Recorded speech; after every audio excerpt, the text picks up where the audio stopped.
ফের আক্রান্ত ইডি। সন্দেশখালীর পর এবার বনগাঁয় শঙ্কর আঢ্যর গ্রেফতারির সময় আক্রান্ত এনফোর্সমেন্ট ডিরেক্টরেটের আধিকারিক এবং গাড়ি। ইডিকে ঘিরে বিক্ষোভ তৃণমূল নেতা শঙ্কর আঢ্যর অনুগামীদের। শঙ্কর আঢ্যকে সিজিওতে নিয়ে যাওয়ার সময় ইডির গাড়িতে হামলা হয়। ইডির গাড়ি ভাঙচুর করে তৃণমূল নেতা শঙ্কর আঢ্যর অনুগামীরা।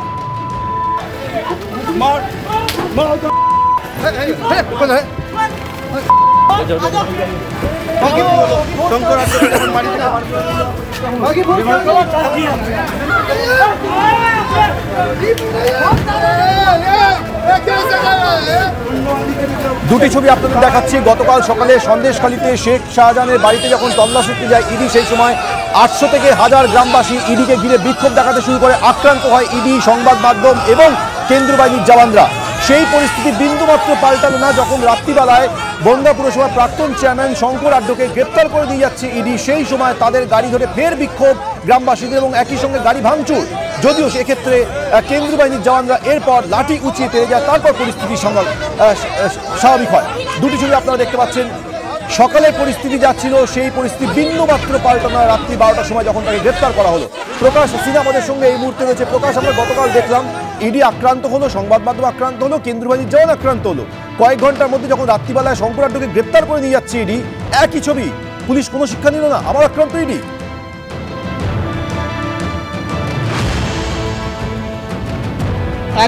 একদমই সোমেন, তুমি ঠিক বলছো। যে সময়ে ইডি অফিসাররা সিজিও কমপ্লেক্সে বসে ডিজিকে চিঠি পাঠাচ্ছেন, পুলিশ কমিশনারকে চিঠি পাঠাচ্ছেন এবং পুলিশ সুপারকে চিঠি পাঠাচ্ছেন, ঠিক তার কয়েক ঘন্টার মধ্যে, 2-1 ঘন্টার মধ্যেই আবার বনগাঁয় কিন্তু হামলা চালানো হলো।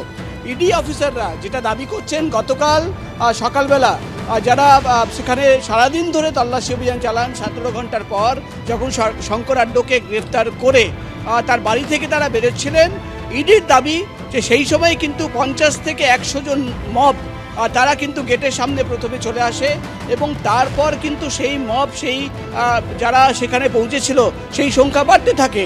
হঠাৎ কিন্তু পাথর ছোড়া শুরু হয় এবং ইডির তরফে যেটা অভিযোগ আনা হচ্ছে যে তাদের গাড়ির কাঁচ ভেঙে দেওয়া হয়েছে। একটি গাড়ি, তার পেছন থেকে পাথর ছোড়া হয়েছে এবং পেছনের যে কাঁচ পুরোটা ভেঙে গেছে এবং গাড়িতে ঘুষি মারা হচ্ছিল। অর্থাৎ কোনোভাবে শঙ্কর আঢ্যকে সেখান থেকে, শঙ্কর আঢ্যর অনুগামীরা সেখান থেকে কিন্তু নিয়ে যেতে দেবে না। আমরা দেখলাম গতকাল সকালে যে ঘটনা ঘটেছিল, গতকাল সকালে সন্দেশখালীতে যে ঘটনা ঘটেছিল, 3 জন ইডি অফিসাররা এখনো কিন্তু হাসপাতালে ভর্তি। সন্দেশখালীতে যে ঘটনা ঘটেছিল সেই একই ধরনের ঘটনা, একই চিত্রনাট্য বনগাঁতে রাত্রিবেলায়। তুমি আমাদের সঙ্গে থাকো, আপনাদের সন্দেশখালীর ছবি দেখাচ্ছি। গতকাল সকালে যে ঘটনা ঘটে, ইডি আক্রান্ত হয়, কেন্দ্রীয় বাহিনীর জওয়ানরা আক্রান্ত হয়। সমস্ত গরিব সবাই শেখ শাহজাহানের পাশে আছে।